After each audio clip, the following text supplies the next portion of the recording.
I wanted to talk to you a little bit today about the triple superpowers of vulnerability, authenticity, and courage in sharing and expressing yourself. I recently had made a video about freeing the power of your voice with the goddess Skandamata, who is one of the versions or the forms of goddess Durga, the warrior goddess from the Vedic spiritual tradition, and how that's a step of our spiritual warrior program and my book, The Way of the Goddess. Today, I wanted to just highlight specifically these superpowers of really approaching our communications from a space of really being truthful and really being real and daring to speak the truth that maybe we've never even shared before. This is such an important and empowering practice to really be fully ourselves and to be really true to ourselves. And it's really important to bring all three of these qualities into our interactions and our communications within ourselves and with others. This is a practice that we're doing as a part of my Spiritual Warrior Certificate program. Every step of the program, in the fourth session, we're doing what's called an empowered storytelling circle, where we are sharing medicinal stories that are full of authenticity, vulnerability, and courage. We actually just had our first one today, the day I'm recording this video for you, and it was such a powerful experience to bear witness to the stories that have emerged from my daring to be vulnerable and authentic and courageous in really expressing what is truthful and real and lived in my own life. I saw how this really created space for my students to also feel empowered and brave enough to, with their words, give birth to new possibilities for themselves. Speech is one of the three seats of how we create karma, along with our actions and our thoughts.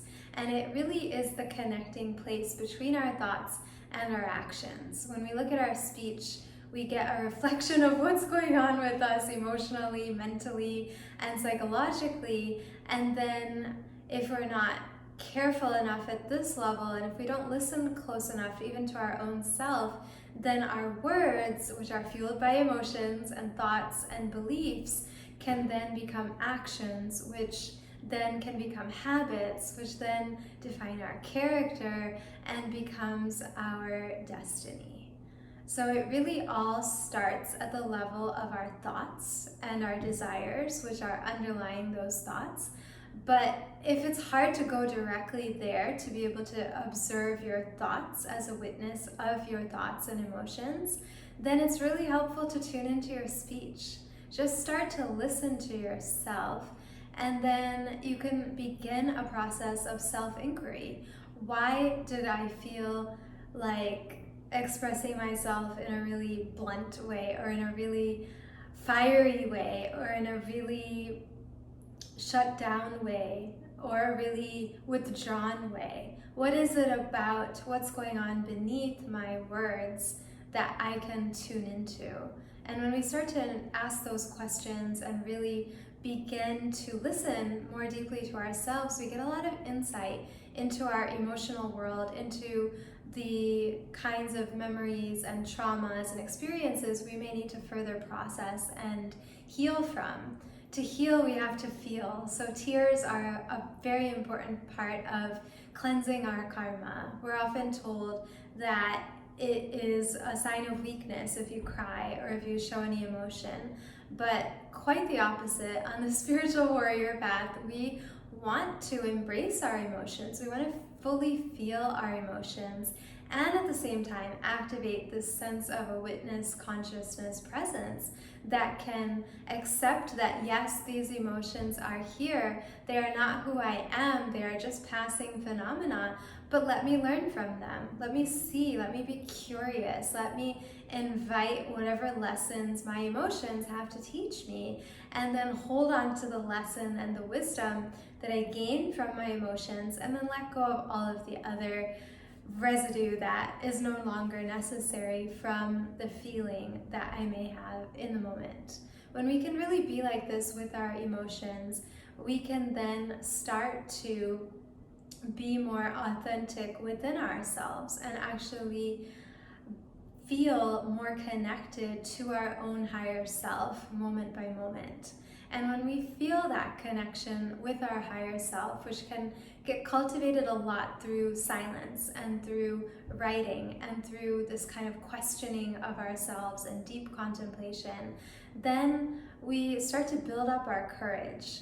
And when we have courage, it's only when we have courage, which is a quality of our heart, that we can then really be vulnerable and just be real with who we are and what we have experienced, and at the same time know that we are not any of our experiences, we are not any of our emotions, but what have we learned from our experiences? What have we learned even from our emotions and our thoughts? And what desires do we have that have helped us, that have brought us somewhere on our journey? And what desires are trapping us? What desires are holding us back, actually, from even maybe manifesting our desires and just from feeling at peace in the here and now, which is where the greatest gift anyways lies?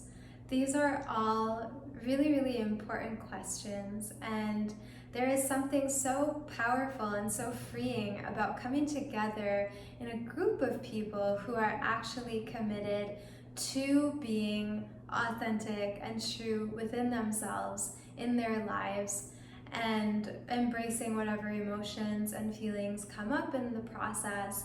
Also activating the witness consciousness and really being more of an observer than a full-fledged participant in the reactions that we may have.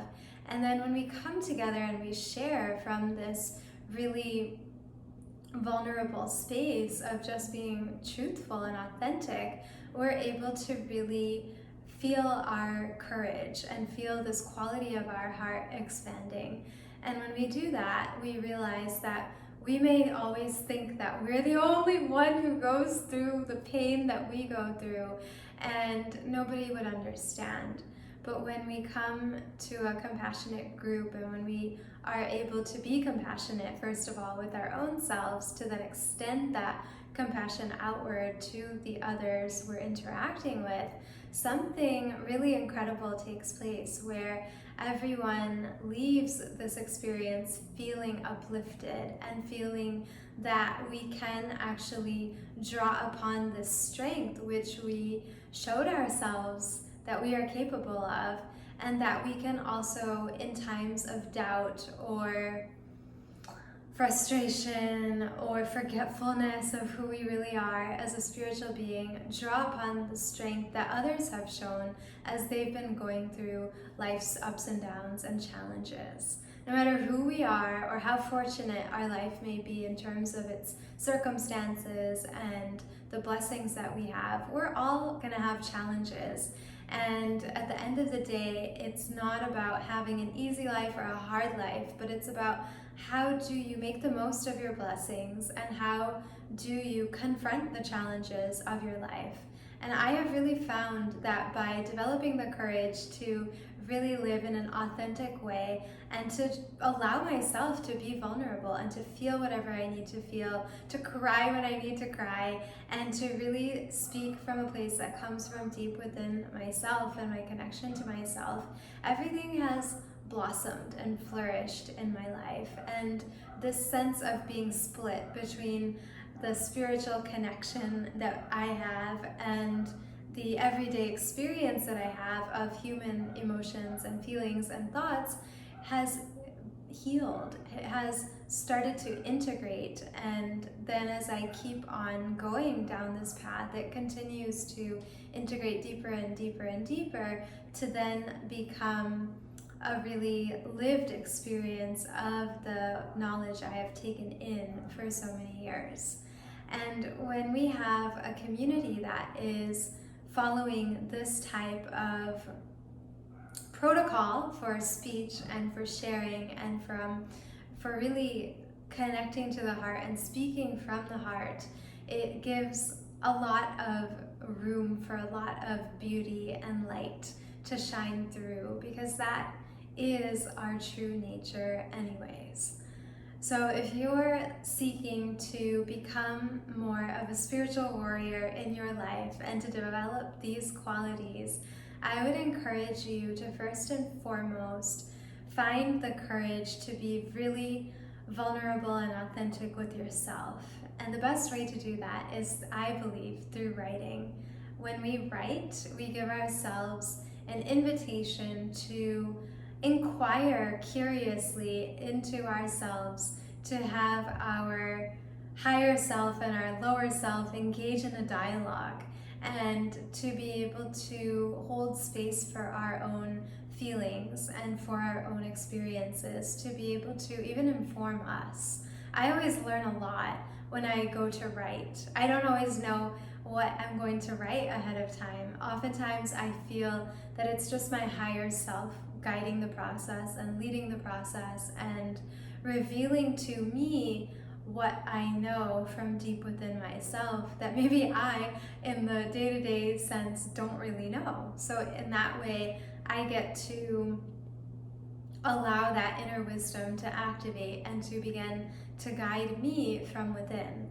And the more we spend time carving out space in our lives to have this kind of honest dialogue with ourselves, and to be able to even just sit with a blank paper and not do anything but stare at it for however long you can, it's amazing what then downloads and what comes through when invited. Sometimes tears will be your authentic experience in a certain moment.